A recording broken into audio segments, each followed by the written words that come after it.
राम नारायण राम। ओममध्ये नक्कीच काहीतरी खास आहे। प्रत्येक भाषेने त्याला स्वीकारले आहे। एखाद्याने जर एका ग्लास पाण्याची मागणी केली तर त्याला एक ग्लासच पाणी दिलं जातं, कोणी समुद्र नाही पाजत। ओम हा शब्द म्हणजे ध्वनीचा समुद्र आहे। विविध भाषांनी त्याला स्वीकारलं आहे, म्हणूनच एकट्या ओममधून सगळं घडतं आहे।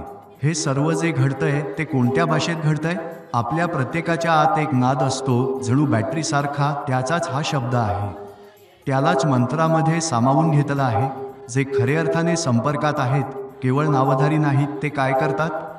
ओम सोबत जी मात्रा आहे, ज्या पातळीवर ओम शब्द प्रवाहित होतो आहे, त्या पातळीवर ज्या भाषेत सांगितलं गेलं आहे त्या भाषेत तुम्ही हे करा। कोणी श्वास घेताना आणि सोडताना, कोणी चालताना, कोणी माळा फिरवताना याचा जप करत आहेत। फक्त ओम हा शब्द भरला तरी सर्व काही आपोआप होतं। पाणी प्यायल्यावर जो शब्द होतो तोही ओमचा असतो। हा जप आसन करताना, प्राणायाम करताना, कीर्तनात सुद्धा, तत्वज्ञानाच्या चर्चेत सुद्धा होतो। जसं आपण व्यायाम करतो तसंच हेही सहज होतं। जसं स्प्रिंग ओढल्यावर एका क्षणी स्प्रिंगची गरजच उरत नाही, त्याची फक्त मात्रा उरते, तसंच हेही शब्द यंत्रासारखा आपल्याला ओढतो आणि एकदा अनुभव आला की तो शब्द आपोआप उमगतो। मिळाल्यावर हा शब्द आपल्याला आतून सांगतो, जरा सूर लाव, आणि तुम्ही सूर लावायला लागता। बघाल की ओम हा शब्द आपोआप घडतोय।